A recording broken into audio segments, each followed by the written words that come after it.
The area itself is already a lot more supply. You have to buy something so strong that no other,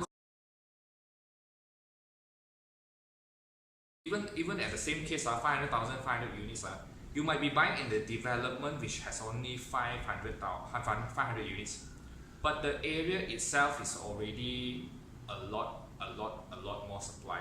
It could be not just Sentul, Cyberjaya also. It could be Old Klang Road.